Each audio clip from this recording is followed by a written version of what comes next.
because we will not back down, we will not be hijacked, and we will not allow evil, hate, racism, misogyny, any of this to stand in front of us and put us back and keep us down. You know, today I was we have a mental health crisis. Some of our kids can't get out of bed and be willing to go to school to learn. We have to make it a priority to get our kids back in class and willing to learn because they're not okay. And we have to make sure that we understand our kids have gone through a crisis. And we are not going to sacrifice a generation of children to COVID because we are too tired and too lazy and too overwhelmed to stand up and do what's right. Our kids are dependent.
Hey, I apologize for that. My screen, my freaking laptop, as always, some kind of technical difficulties as usual. That was if it showed anything from that clip, it was Moms for Liberty, and I just want to go ahead and re-air it really quick and make sure I can get that little bit in because it's important and people need to hear about what's going on. And let's see if it'll actually air. Let's try this again.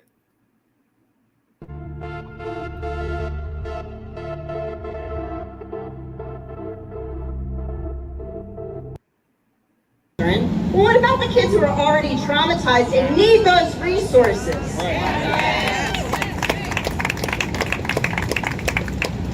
So please, I implore everyone, especially those of you out in the suburbs, keep an eye on your school board elections.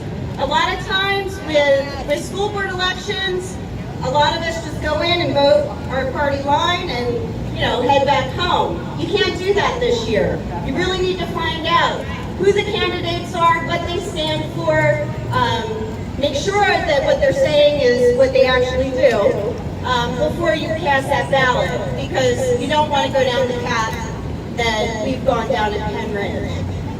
Thank you all. I'm very grateful. Our work against violence, in the words of Angela Davis, happens with joy and art and song in Philadelphia, yes? So we're about to have the biggest, most beautiful 4-day dance party to let these people know that they're the most boring people in the city right now. They're the most tired people in the city right now. That Philadelphia belongs to our youth, our children up there standing. Who do you serve? Who do you protect? What more do you serve? Who do you protect? And I just want you to know that there's nothing safe. There's nothing about protecting safety in what you're doing right now. But the way that we protect each other in Philadelphia, joy, art, and song, collective care. Yes, everybody got a buddy? Everybody ready to move? Yeah, so ashes ass bitches. But that's always how it is, right? They want to paint us as the radicals. They want to paint us as the people. Well, we are the radicals, it's true, you know? But they want to paint us as the bad guys. What is bad about this crew? Look around at this beautiful crew. Look how amazing you are. Look how brilliant you are. Look how cute you are. Am I right? The holographic rainbow ass, I heart sex ed gorgeousness. Let's go.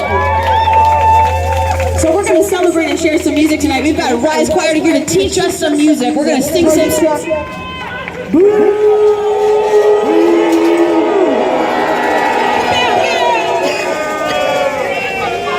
Shame. The fuck out of Philadelphia. It's pathetic how scared they are. Okay, so here's the, and we're gonna bring Rise Choir up while they're getting together. But have y'all noticed how much shit these people talk? Like they're online, they're doing news interviews, they're doing all this shit about how like we need to be erased from existence, right? But whenever you want to show up for some shit, you show up with armed security guards and police officers, and you need all this extra backup. Why? Because they're afraid. And they're afraid because we outnumber them. That's right. All right, are we ready to sing together, Philadelphia? We're going to alternate between Buckley's Fascist and Pay It No Mind, okay? This is a Pay It No Mind moment. What we're going to do is sing together and celebrate one another because we're all we've got, yes? And we're so good when we're together. So the group that we're going to introduce right now is a collective choir. They meet once a week, they teach each other music, they write music together, they share songs. It's such a... We will protect the council liberty. We know that we have body autonomy and we will fight to protect it. We will fight to protect trans kids. Okay, we have one more song to sing. Can no one beware that trans we were beautiful and whole.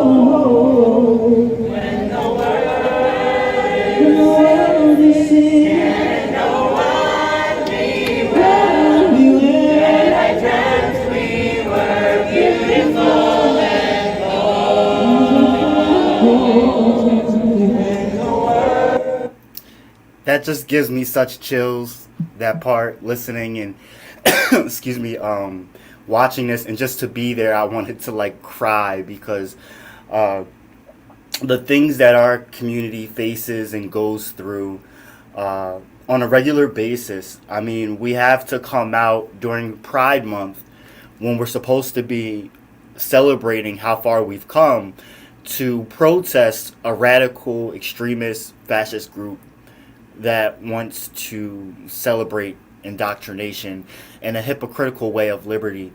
And so I wanted to air that because it was yesterday and I want more people to see it, but also I think it does speak to in a sense the kind of obstacles and journeys that we all face when it comes to growing and experiencing life as a queer person. And today we have someone who's been on our show twice before, but the first episode that we ever did, thank you for that, by the way, this person and their husband was actually on as well. And I've been really excited to share news and talk about how far they have come and what's going on now. So I just want to share a clip really quick and then we will get right into it. The processes that they went through were a little bit different than the boys that I had. And I think it has to really go down with like this country and how we view women. We talk about people of color, we talk about LGBT and all that stuff and how what we go through, and women are another group that don't get the respect that they deserve. And a lot of people look down on it. We talk about a lot of men, these macho, toxic masculinity men. Like, oh, what do you want? I want a son. I want a son. I'm not gonna lie, I want a son, but I want a son too. I'm not gonna lie. Yeah, I want a son. You don't think about why is that? Like, I never really thought about why that is though. I don't. See, honestly, my answer is because I had a dream where I had a son and his name was Alex. But if I only have girls, one of them is gonna be named Alex. That's still. So I'll stop that there. I wanted to air a clip really quick from that because that was about 2 years ago, actually. So actually, let me change the audio. I don't know if I am. There we go, or not. I probably sound a little better now, but yeah, that was about going on 2.5 years ago.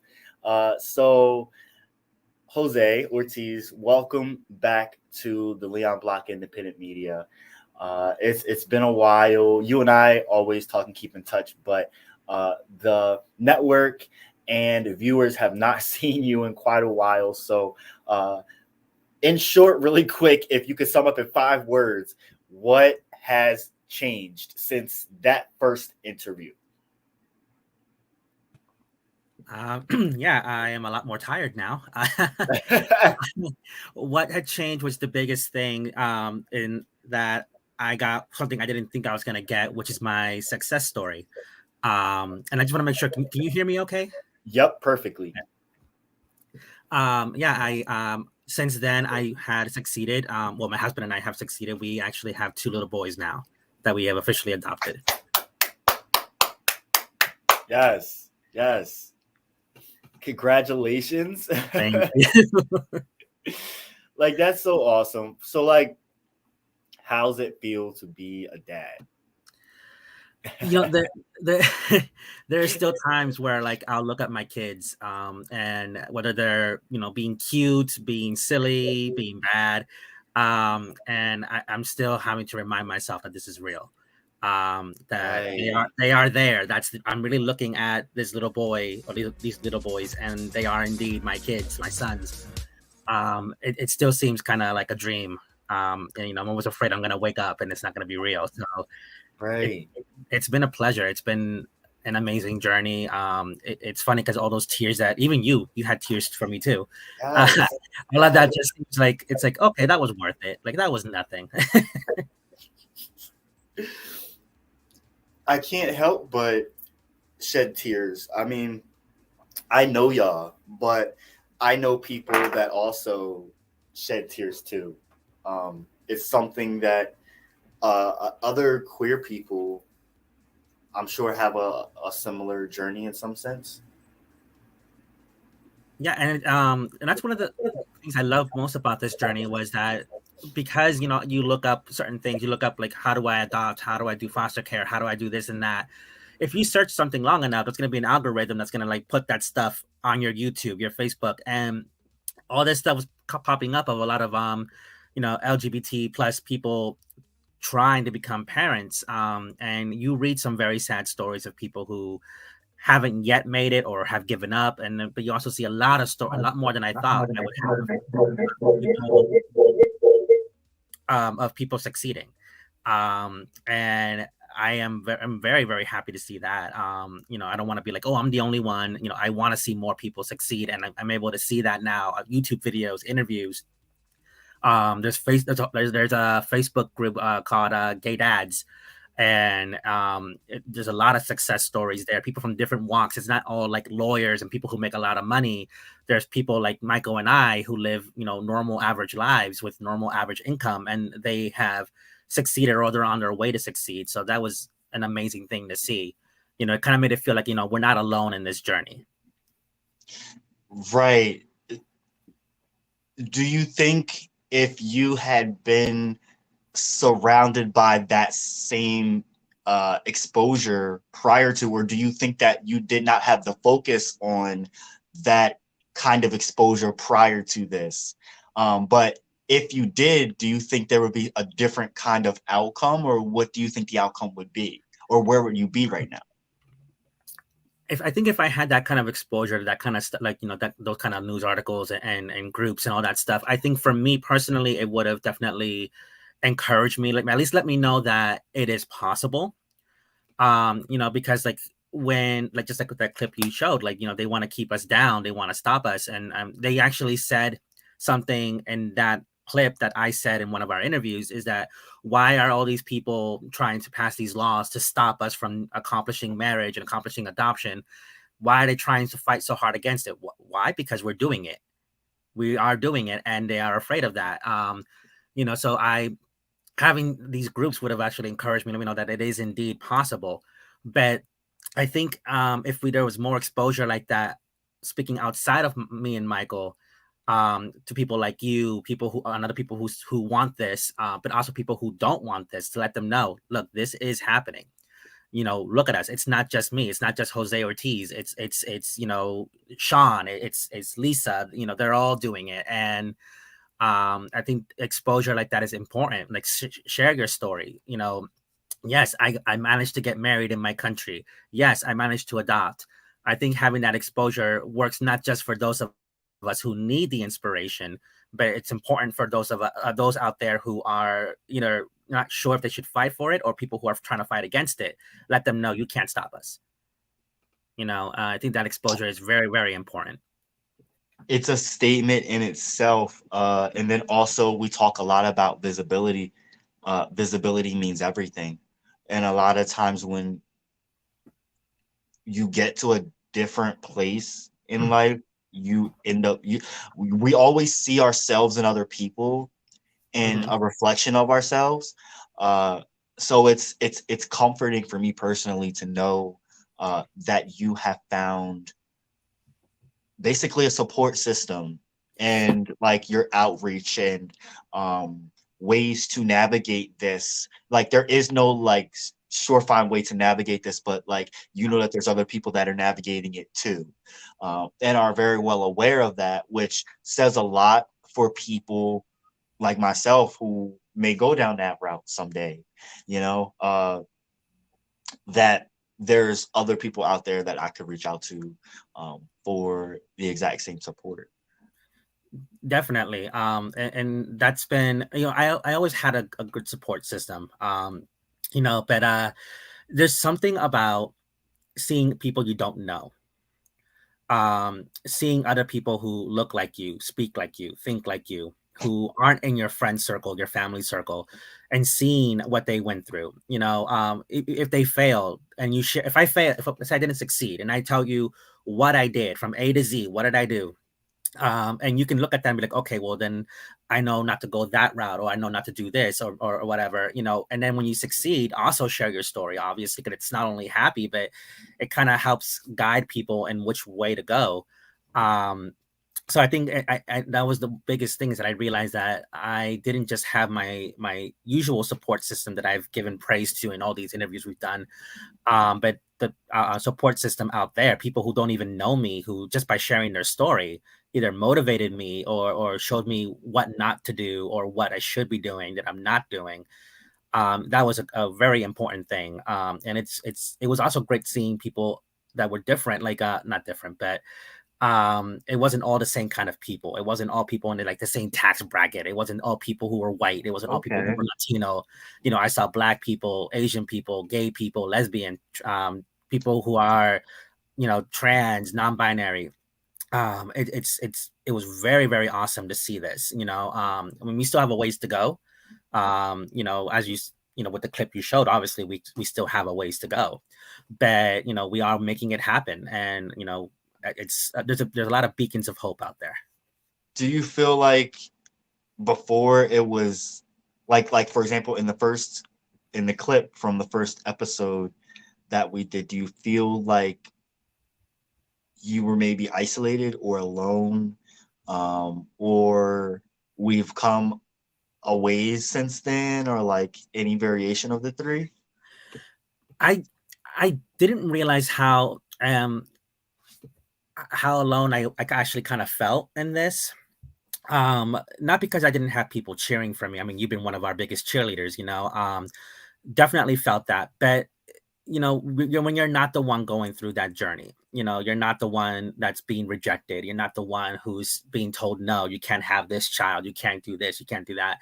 You kind of do feel a little bit alone. I mean, luckily I'm not a single parent. I have Michael, my husband, and he's been a rock during this whole thing as well, and he's gone through it emotionally. But I think as going from that first interview, because back then in the first interview, I wasn't like, I was still trying to do foster care to get the experience, because getting the experience what makes you look good when you try to adopt. You're like, oh, they have, they've had this many foster kids, they have the experience. I know they can take care of this child. Let's let them adopt him or her. So I had not yet started looking at adoption placements. And then it was when I started looking at adoption placements and started looking at how does this process work for people like me. That's when I started seeing other people. And that's when I started to feel less isolated. Because now I'm seeing people who are supporting us, indirectly, but they are also going through it. There have been so many videos, even videos from straight people who are cisgendered straight people who have gone through this journey. And I'm seeing like this one lady, her video was like 5 minutes long, but I swear I sobbed for like 10 minutes, because her story was very similar to mine, about how she lost this foster child that she was hoping to adopt, and then didn't think she would ever be able to love another child again, because she really loved that child. And then she met the daughter that she eventually adopted, and she couldn't love her anymore, and that was very similar to my situation. And I'm like, oh wow. So I did start off feeling kind of like it was just me and Michael versus everybody, and then it kind of felt like a community almost, even though we didn't really know each other. Just putting your story out there, your face out there, made me feel connected. So I didn't feel quite alone, and it didn't feel like so overwhelming. Because remember, even our last interview, it was mostly like, woe is me, woe is me. You and I were both crying at the end of it. And now, I'm like, I can't recognize that person. So even going from like interview to interview, it was like stages, so an evolution and everything. So it's crazy that I'm here. Right. I've been waiting to have this, and just like knowing and praying, but knowing that like there will be this outcome. But I've been waiting to do this webisode so that I could do a video or a documentary going through the process of your experience with this, because I think it's important for other queer people to see. It's definitely extremely important for queer people to see and know. We are going to take a quick break. Okay. Give me like 30 seconds. We'll be right back. Work.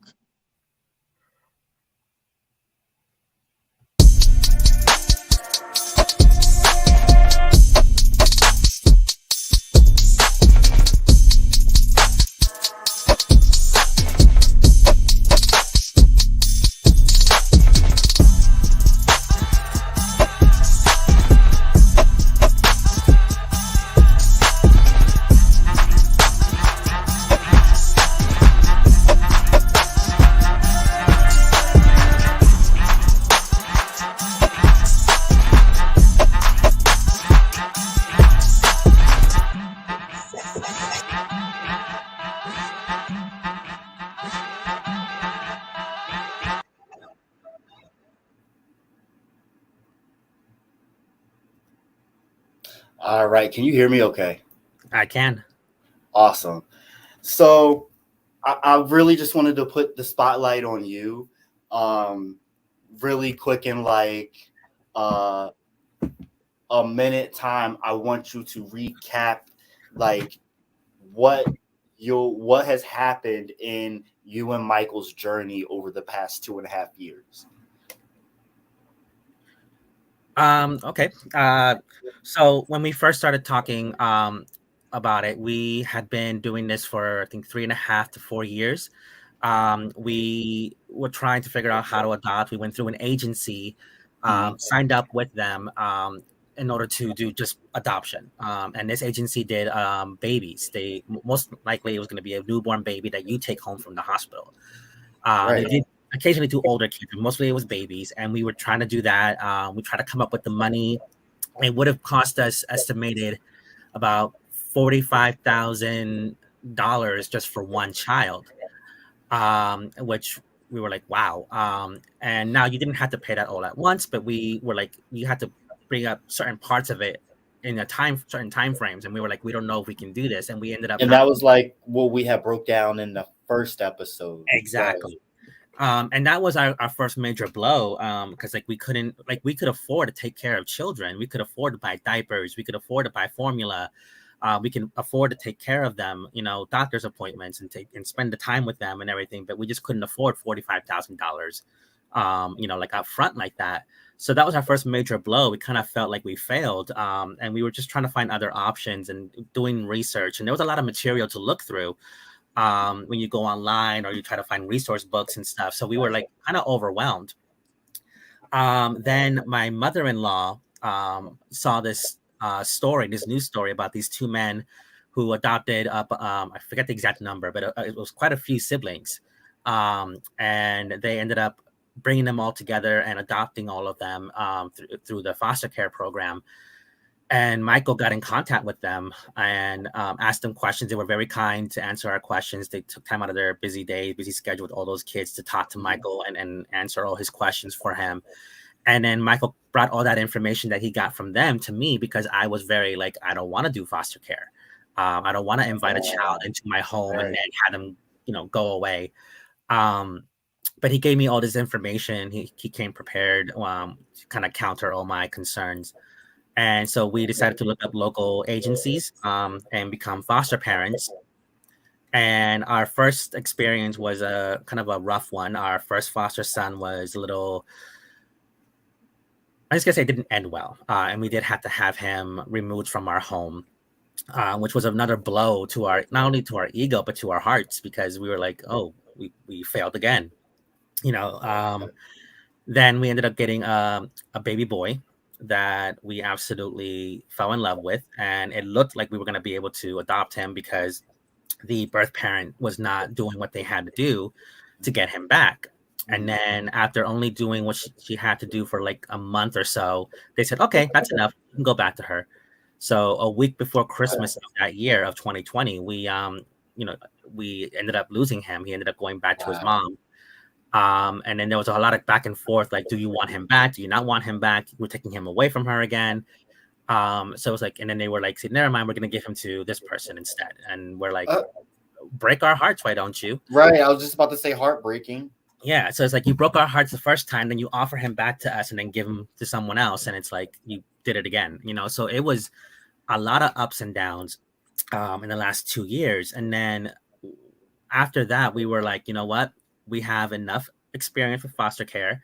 We've had, at that point, I think we had 4 foster kids, and we're good. We're going to start looking at profiles for people who are going to be up for adoption. Mm-hmm. And we started doing that, and that's when a whole different level of heartache happened, because you get these profiles and you try to go up, say, okay, I want to pursue this. This child looks interesting. I think we can be a good home for this child, be a good match. Right. And there were times where we were ghosted by the agencies. They would not even respond to us. There were times where they made us seem like we were going to be able to have these kids. We had an issue with there was 4 boys, 4 siblings, and we were looking at the profiles and we were like, 4 kids? That's kind of insane. But let's take a look at this. And we were like, you know what, we're going to do it. And then, because they seemed very motivated. And then all of a sudden they flipped and they were like, maybe you should look at other kids. Like literally told us, maybe you should go look at other kids. I don't think this is going to happen for you. And we're like, what? Like, we bought bunk beds and stuff because you made it seem like we were going to get these kids, and now you're like backtracking. Okay. And we suspect it's because they probably found a hetero, family. Mm-hmm. Right. That was our biggest thing. And we were like, huh. And that was another thing. We didn't know if we were being rejected because we were an interracial couple or because we were a gay couple. Both? We don't, or both. We don't know.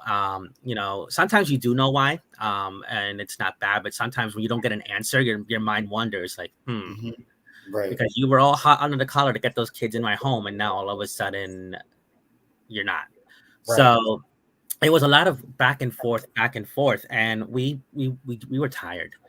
You saw in that last interview, we were tired. We didn't know, and then you know, Michael and I, we were so stressed out, and sometimes we would argue with each other about what we're not doing, what we should be doing, what we this and that. Should we continue? Should we not?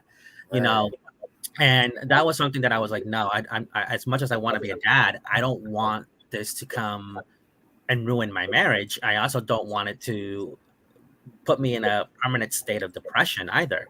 So even though this was my main goal, this is one of my biggest dreams, I wasn't sure if I wanted to continue.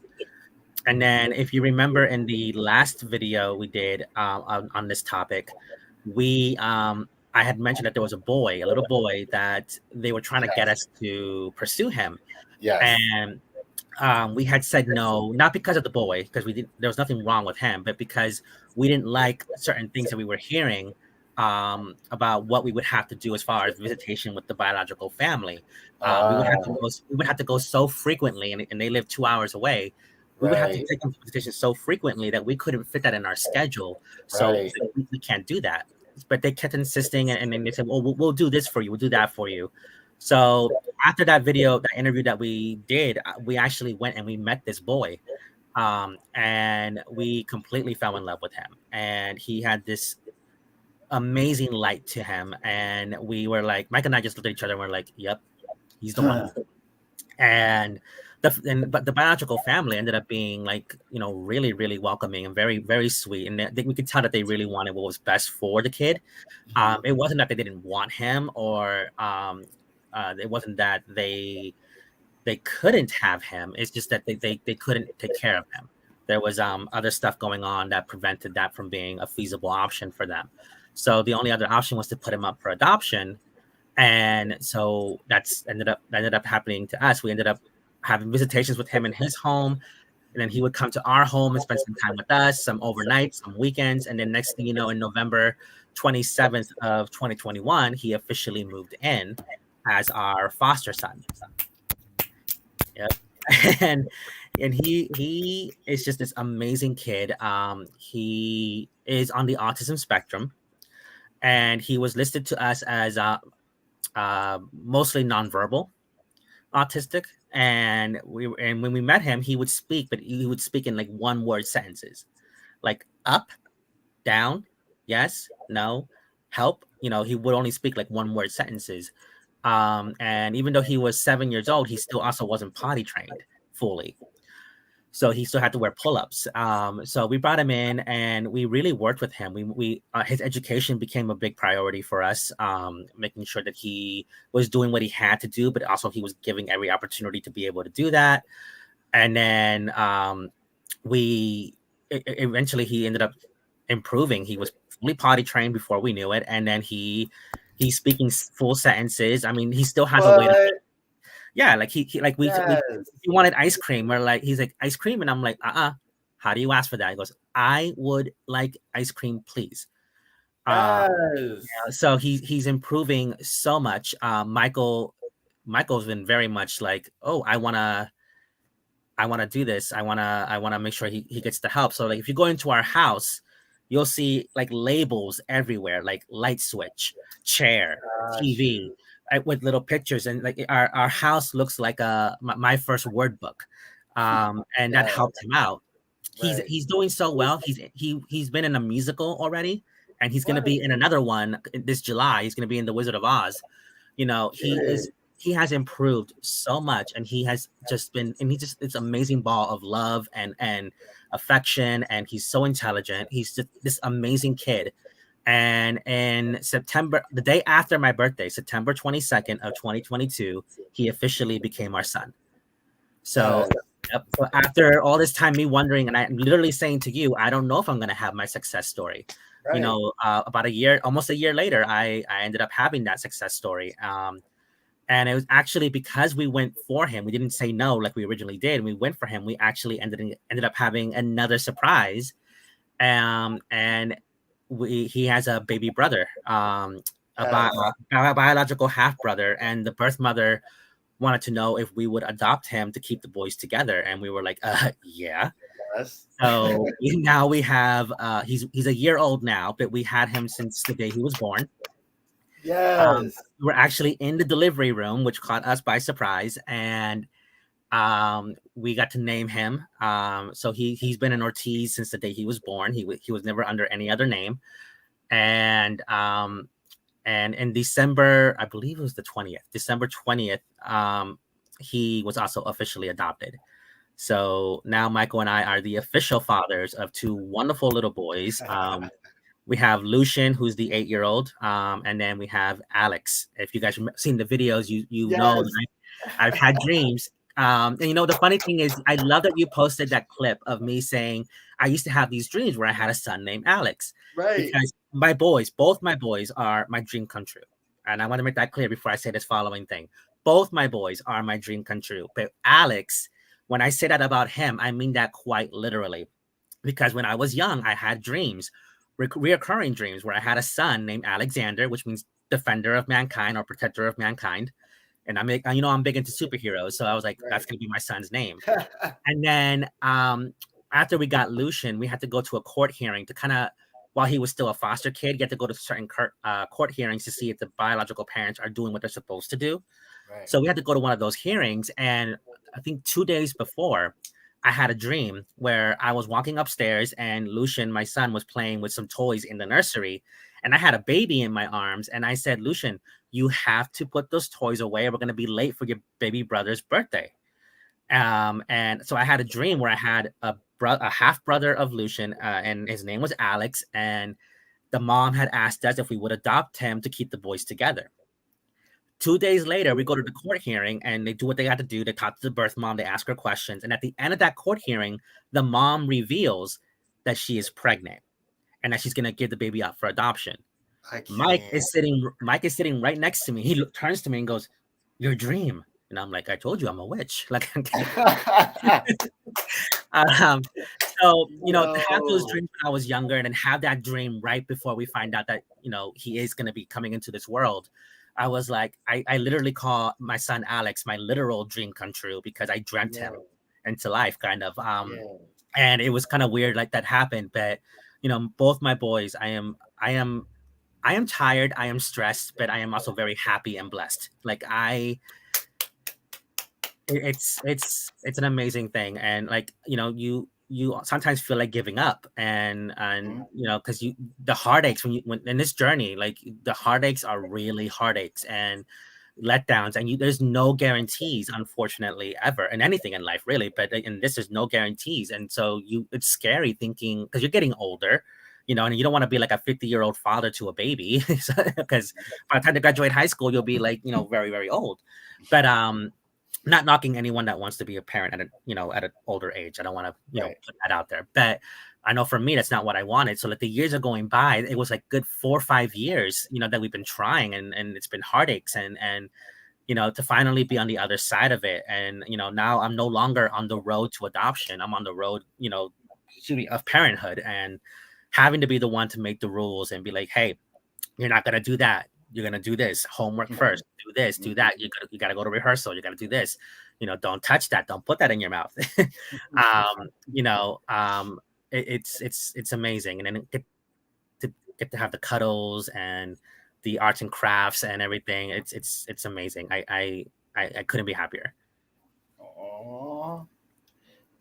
We are so delighted, honestly, to not only cover this story, but blessed to know you, and honored to know that it's been such a happy ending and such a pleasant journey.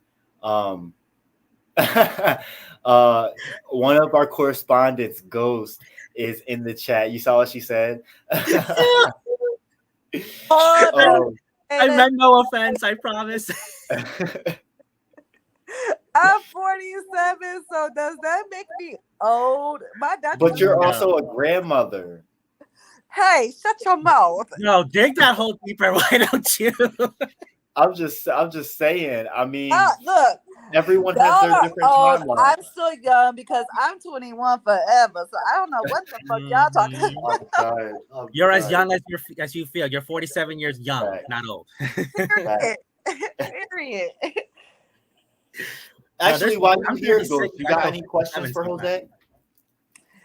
Jose? Okay, I'm just coming in. I'm sorry. I got kids too, as you see. I got 7 kids. My oldest is 27.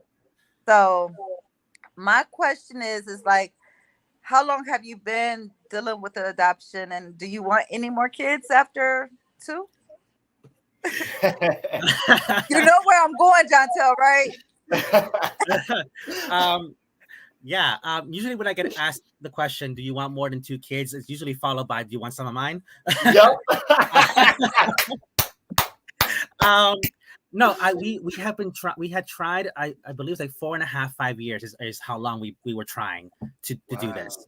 Within research and actual execution, it was at least almost 5 years, and it didn't seem like it was going to happen. And then all of a sudden, boom, there came Lucian, my eldest. And it's been an amazing experience. As far as wanting more kids, we are no longer foster parents. I will say that. Our agency that we were going through is no longer doing foster care. They no longer have a foster care program. We do have the option of going through another agency. But with the whole family first thing that was signed in 2018, they're trying to focus more on preventing foster care and helping people within their own home. So we decided, you know what, let's let them do that. And we're going to enjoy our 2 kids. And in the future, when they're older, if we want to foster again, we will. But as far as right now, having more kids, no. We have a 1-year-old. Guys, 2 more kids. That's all. I'm done. I will gladly be an uncle. I will gladly be a babysitter, but full time, no. My baby boy, he's very mobile now, and he's like a train. Like me going after him all the time. Daddy is tired. So maybe in the future, never say never, because you never know if a child profile will be sent our way, and we're like, but. We have the experience with Lucian. We have the baby experience now with Alex, and I think that we're okay right now. We're in a very good place.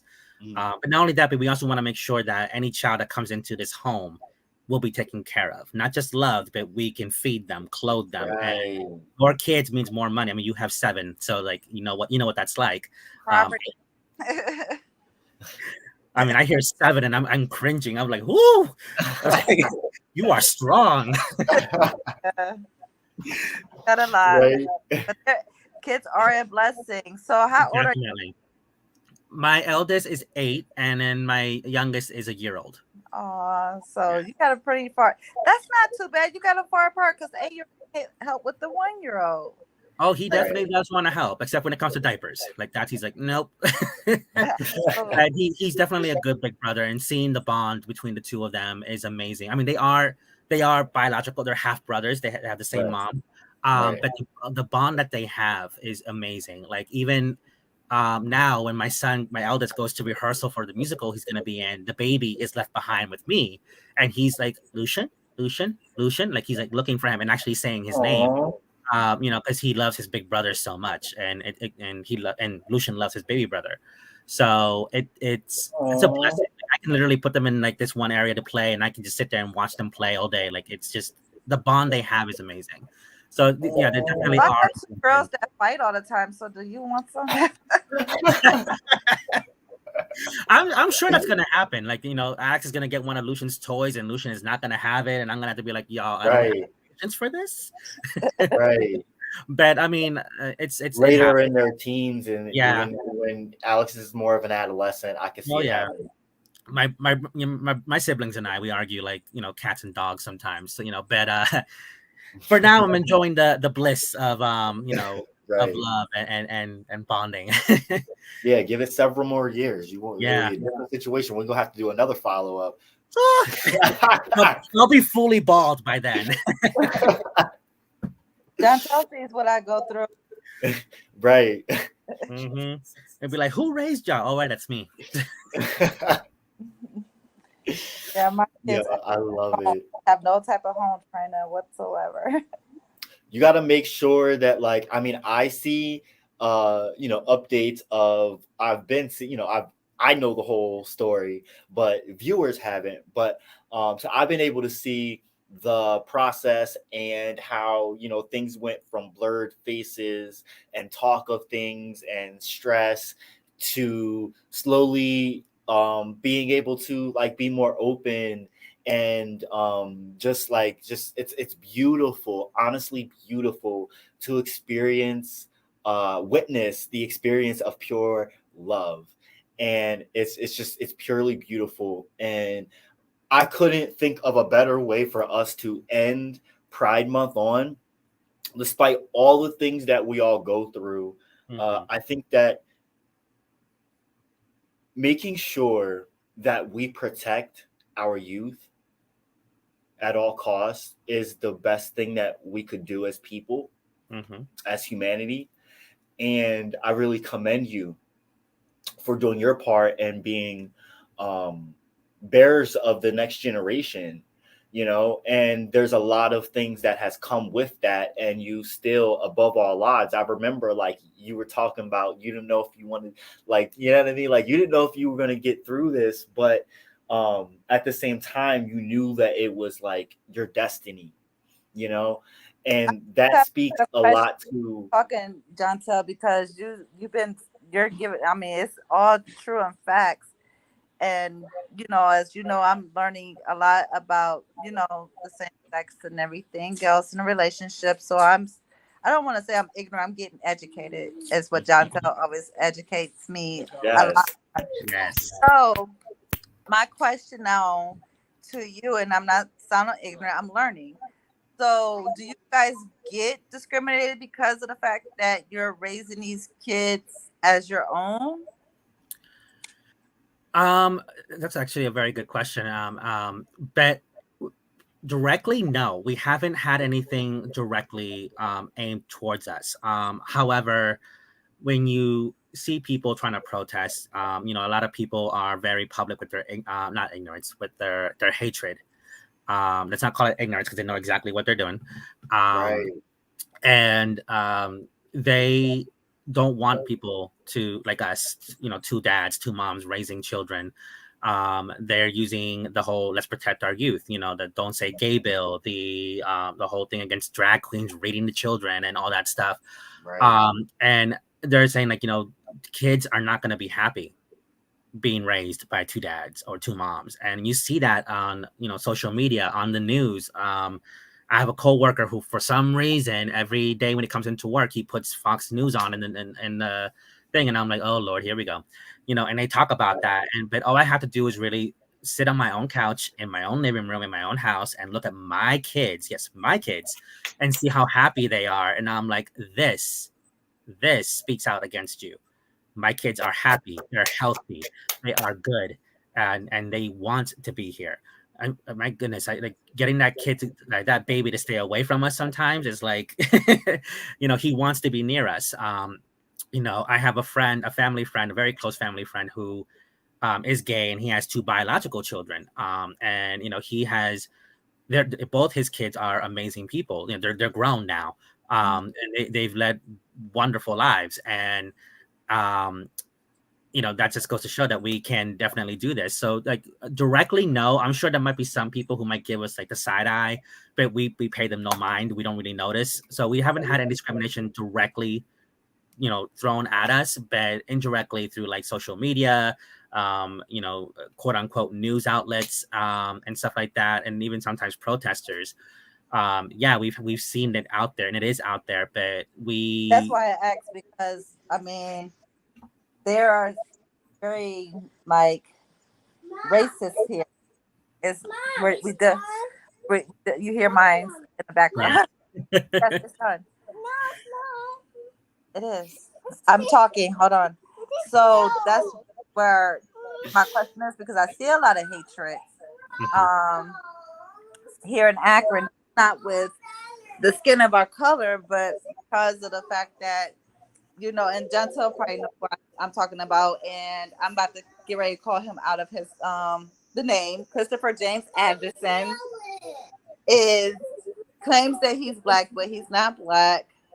And you know, he sits up there and posts a lot of things negatively about the transgenders that are or drag queen shows and everything else, and that saddens me because I'm learning and it's all this negativity about it. And I feel like we all humans, we all got feelings. Mm-hmm. For sure. Yeah, and there is a lot of hatred out there. Even like my boys are white and Puerto Rican, which is perfect because I'm Puerto Rican and my husband is white, so it kind of Exactly. like but they are, and I hate using this phrase so much, but they're what I call passing. You know, passing. they have very white skin, they have light hair, like light brown But hair. also you got to think about the fact that they both have the last name Ortiz. Yes. So they have a bit of white privilege, but they also will inevitably experience discrimination based off of their name, like, you know, applying for jobs. The old tale is true. Oh yeah, Michael experienced it. He's white. Right. The discrimination. When he changed his last name to Ortiz, he would apply for work and he would not get any phone calls. And this is a guy who, when he used to have his old name, he applied and he would get interviews like that. All of a sudden, you put the last name Ortiz on there, and they're like, "Huh?" Yep. You know, but that's something that that's the one part of this journey that I've struggled with.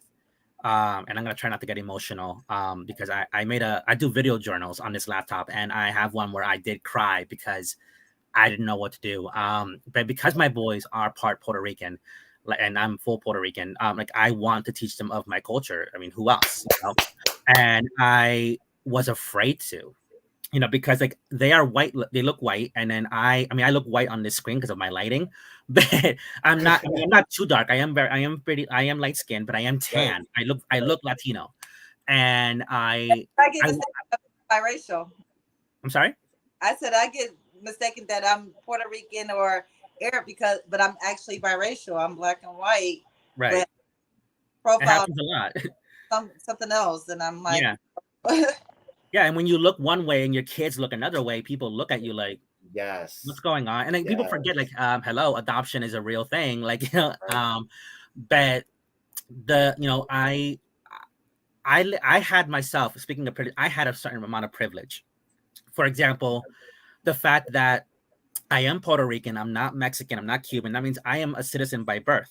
Yep. So when a politician is trying to go against the Latinos, I can protest, I can raise my voice and not have to fear being deported.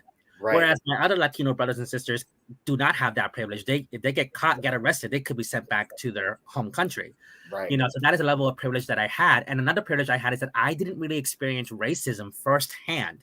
I knew it existed. I've seen people go through it, but I didn't experience it firsthand until 2016, when you know who ran for office, and he gave his people a platform to be openly racist. And the stuff I've gone through since then, I've had bottles thrown at my head. I've had people use racial slurs. I had a veteran spit on me because I wasn't white. You know, I went through all that, and it made me so afraid. And I look at my boys, and I know they're part Puerto Rican, but they look white, and I'm thinking, like, should I keep them safe? Yes. Should I keep them safe and let them know only English, let them pass for white? And that thought disgusted me. I was so conflicted, because mostly it was out of fear. I don't want my boys to have to go through that. But at the same time, I was like, fear is no reason to erase who you are, where you came from, who your ancestors were, that is not a reason to erase part of who you are. So I was like, no, I want to teach them Spanish. I want them to know about the culture. There's, you know, like Three Kings Day, Dia de los Reyes in January. It's like basically another Christmas. It's a big deal in Puerto Rico. We celebrate that. You know, my mom, she cooks you know, Puerto Rican food for them, and they eat it. I tried making Puerto Rican rice the other day, and it came out good, and that was my first time, because I want my kids to be exposed to what it is to be Puerto Rican. Yes, there's another side to them. I don't really know what is the makeup of their white side. If there's any Irish, Italian, I don't know what. But you know, Michael's more than welcome to teach them things from his culture, his side of things. You know, obviously. But I was like, I was going through a phase where I was like, I don't know what I should do. How should I raise my boys? Should I teach them Spanish? Should I teach them about Puerto Rico and the history of that, and you know, what it's like to be Latino in this country? I decided, yeah, I'm doing that because I don't want fear to make me erase part of who they are, their birthright, you know, and Right. you know, and if I did give into that fear, basically the people who are scaring me are winning. Exactly. I don't In the want face of fear, we stand up and rise, I'm glad right? that you want to teach your kids your culture, because actually I don't know where you're located, but I'm in Ohio. Mhm. And I just went to our state representatives in Columbus to fight for more social studies to be enhanced in our schools, because I have an 11-year-old and she doesn't know too much about her culture in schools except for Martin Luther King and Rosa Parks. Okay, they're dead and gone now. They don't know what's going on today. And I don't want my kids being blindsided Mm-hmm. on what's going on in today's world. I don't care what color you are.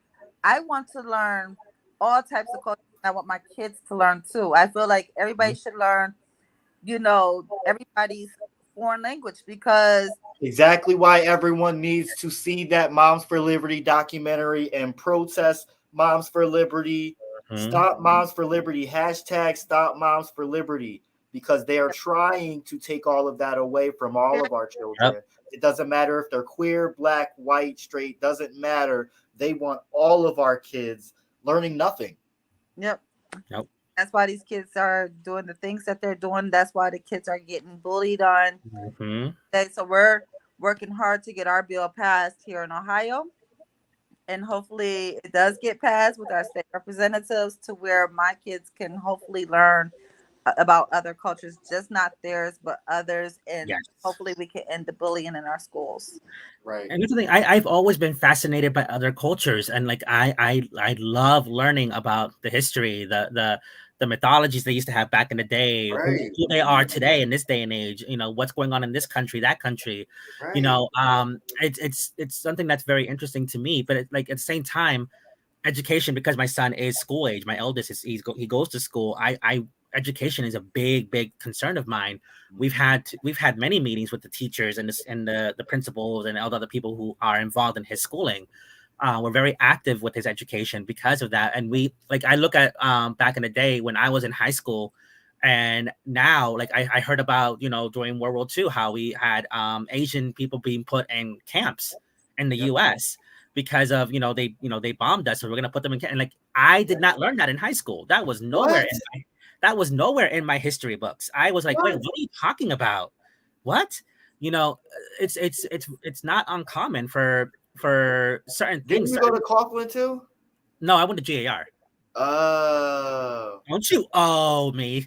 I swore I learned it in Wilkes-Barre, because it was maybe I didn't, but I remember. You guys are in the same state? Yeah, we're in the same state. So how we know each other, we go back. Like I've known Hosea Michael since I was essentially a teenager, but like late teens, I want to say like 19. But we grew up in the same city. So that was Wilkes-Barre. I now live outside of Philly, but y'all still live in Wilkes-Barre, right? Yes. Got you. Yeah. And so we were like, I noticed that, like history is very important. I mean, and even the bad thing about history is that history, unfortunately, is written by the winners. And that is why a lot of true stuff isn't being taught, because think about it, like who's winning right now, unfortunately, in this country, who's trying to fight against, equality and all this stuff. It's the white people that they are. Yeah, the extremists and everything like that. And the winner writes history. They're the ones left behind to write history, and they're gonna tell you this is what happened, and not tell you about this and that. And I experienced that myself, because there were things in history that really did happen that I was not taught in school. I watched the History Channel, and I see this documentary, and I'm like, wait, what? When did that happen?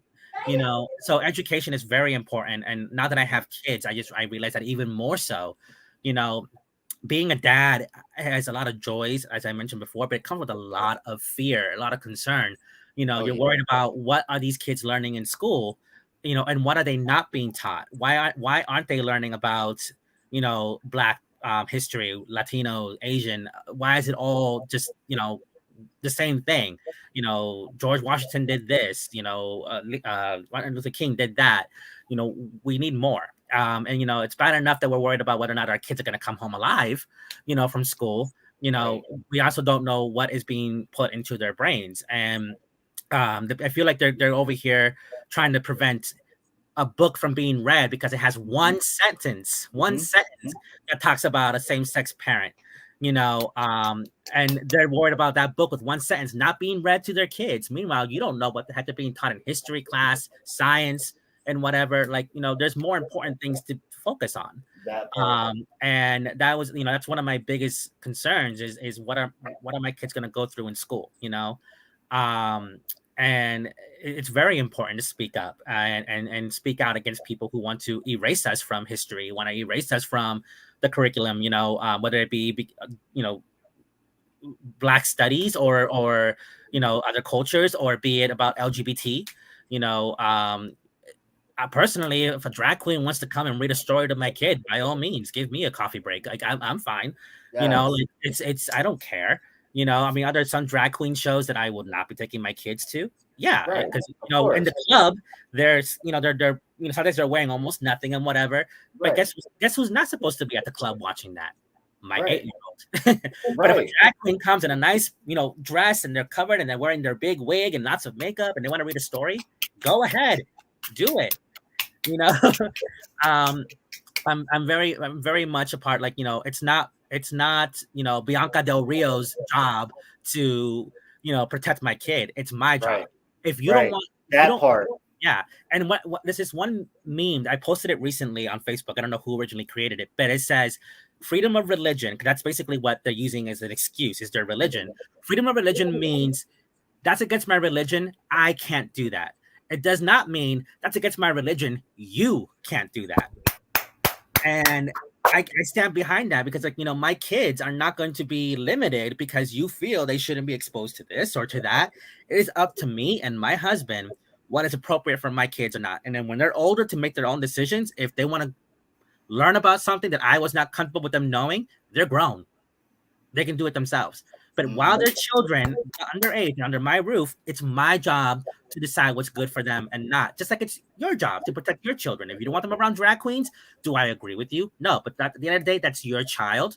But you should not be telling anyone else how to raise their children. Right. Right.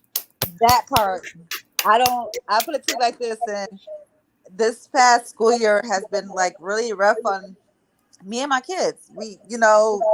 Everybody thinks that bullying starts when it comes down to other children being bullied, but it doesn't. It also is within our adults who also the bully towards our own kids. I It's have it's cussed it's out. not it's not also it's that is where it comes from. The kids learn it from somewhere, Yep. and they usually learn it from inside the home.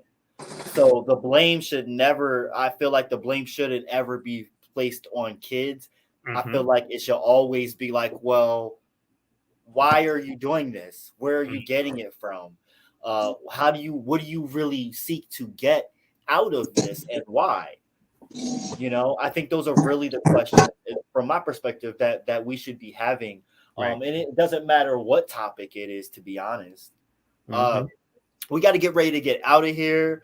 I have a actually drag show to perform Ooh, at tonight. Yes.